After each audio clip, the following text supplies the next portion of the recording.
Welcome back to the Building Unbreakable Men podcast. I'm your host, Johnny Q. Thanks for watching if you're on YouTube or listening if you're on Spotify. I think this is a message a lot of guys need to hear. It's something I've been trying to grasp myself, and I think it's important for today's generation of young and old men. It's not about what you can do. It's about trusting God and putting Him first. So in episode 4, we're talking about conquering your Goliath, or conquer your Goliath. Now, you want to walk in your calling, start trusting God. That's how you conquer. That's how you become unbreakable. Now, before we get into it, verse of the day is Proverbs 13:16. All who are prudent act with knowledge, but fools expose their folly. That's some wisdom right there. If you want wisdom, go to Proverbs. All right, today's episode number 4, we're doing it. We are doing it. We are also breaking down what it means to conquer your Goliath. Now, we all know the David and Goliath story. I'm not going to bore you with the details. You already know this story. But there's something that I think people we forget or maybe overlook sometimes. And of course, yes, a young shepherd boy named David defeats this giant Philistine warrior using a slingshot and 5 smooth stones. Or in today's terms, he's using a Glock 19 with 5 rounds to defeat this man, this giant. Yeah, I like that, Glock 19. Now, David used what he knew, right? Slingshot, smooth stones. But even further, I don't want to talk about the story because you know how it ends.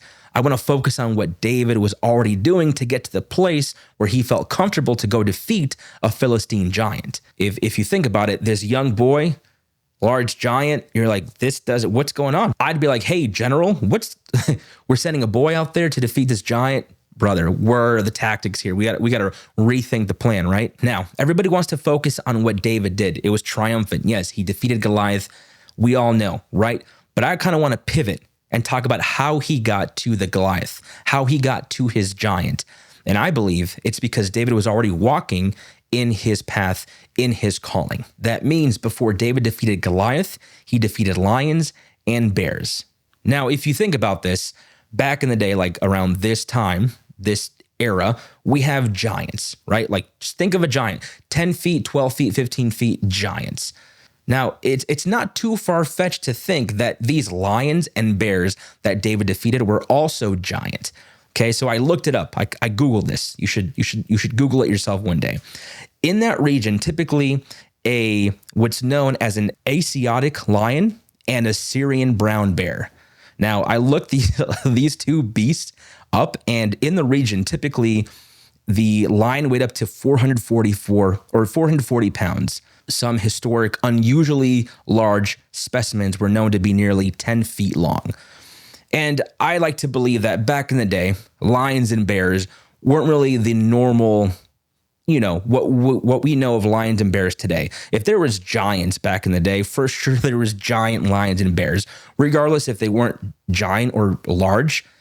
Have you ever seen a bear up close? Have you ever seen a lion up close? I have, and it's quite scary. All right, so picture that. Young boy defeats lion and bear. 1 Samuel 17:34 through 35. But David said to Saul, "Your servant has been keeping his father's sheep.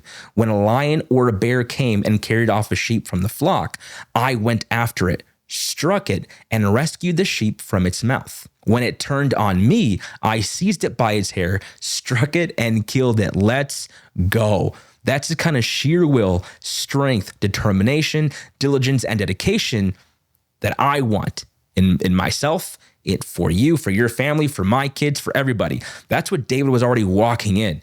He said, Saul, brother, don't worry. I got this. Enter in George Lopez. I got this. Please.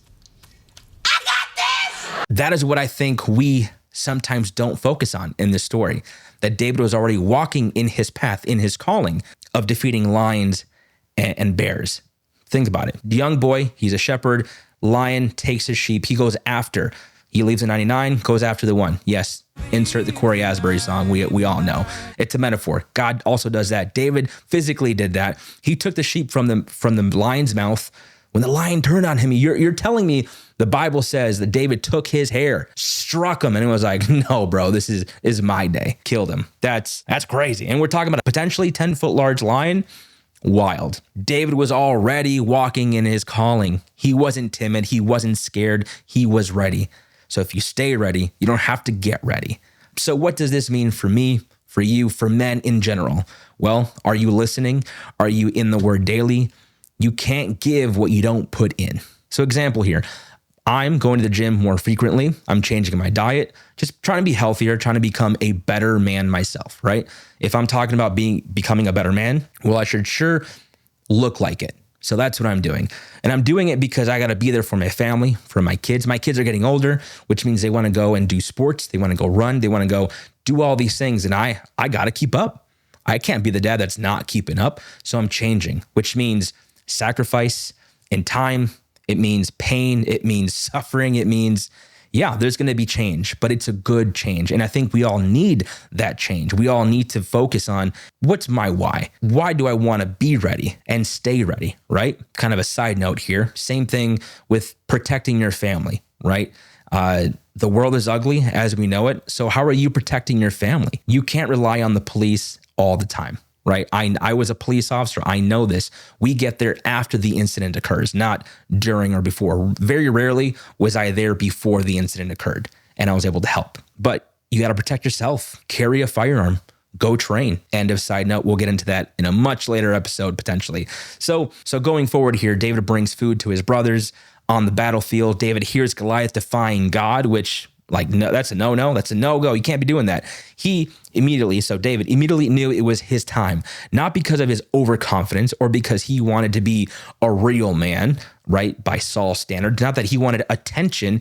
He was already a man of God and he was trusting in God when he defeated lions and bears. So because of that, God who had delivered him before can deliver him now. And of course, God can do it again. So Goliath to David was just a walk in the park. It wasn't new. It was familiar territory, just like the lion and the bear. For David, this is just another Tuesday. He wakes up, goes to Starbucks, and he's like, yeah, this is just my normal. Oh, lion, boom, you're done. Bear, boom, you're done. Goliath, oh, easy. Let me get a sip of my dirty chai. All right, slingshot, the Glock 19, bop, bop. He gone. So in verse 33, Saul replied, you are not able to go out against this Philistine and fight him. You are only a young man, and he has been a warrior from his youth. David goes, the Lord who rescued me from the paw of the lion and the paw of the bear will rescue me from the hand of this Philistine. So again, not being cocky, not being overconfident. In fact, he's confident that God is the one watching over him when he, again, defeated lion and bear. I'm going to be saying that quite a bit because I don't think we understand what that really means. I think if we go to Africa and we go like face to face to a lion, I'll be scared. I'm like, where's my blicky? Where's my Glock? Again, David was walking in what he already knew. And when you walk in your calling, God's going to help you conquer your Goliath, big or small. But before we get to a Goliath, before we get to our Goliath, we have to conquer the little things, which is why I said in my previous episode, become diligent. Become determined and dedicated so that when you defeat these smaller things in life, when you do the small things right, that big thing that comes is not going to be such a heavy thing for you. It's just another Tuesday. I'll give you an example of what that looks like in today's world, right? If you have a 9-to-5, what if your manager's giving you a hard time? What if you are up for a promotion and he or she's like blocking you from receiving said promotion because the other person that you're up against knows more, well-educated, maybe better looking, has been there longer? Don't let that stop you, right? Dig in the word. When there's people against you, you can't do anything but dig in the word and pray for those people. So I know that's such a it's not lions and bears, but it's a very real thing because you bring your work drama home and you let it fester how you treat, your spouse and your kids. I've been there. And so I've had to really separate work from life, but also separate, hey, this is my work. I must pray over my work, over my coworkers, over my boss, all of those things. And watch how quickly your manager or whoever who's giving you a hard time starts softening, start kind of, seeing you. And so that's what I think when I say don't quit, that's what I mean. When life gets tough, you don't quit, you double down on becoming diligent, doing the right thing, and of course, digging in the word. It's the small things that matter, and those small habits turn into big opportunities if you let them. But if you haven't been preparing, it will slip away from you, right? So David gets to his brothers. He hears Goliath. He is like, hey, what's going on?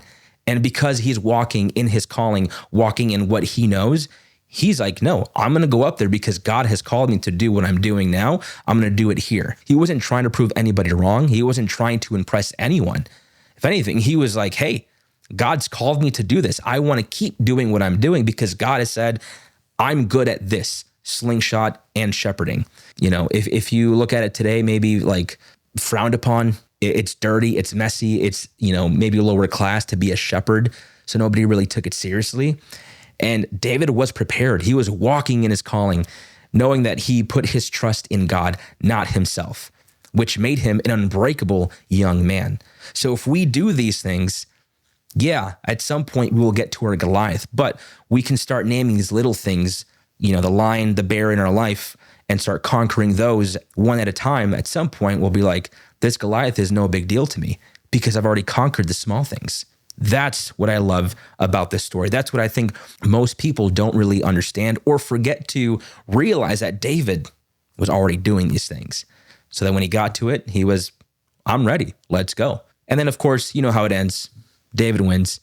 God helps him, takes out his Glock 19, puts 5 rounds in there, smokes Goliath. David was carrying a Glock 19, LOL.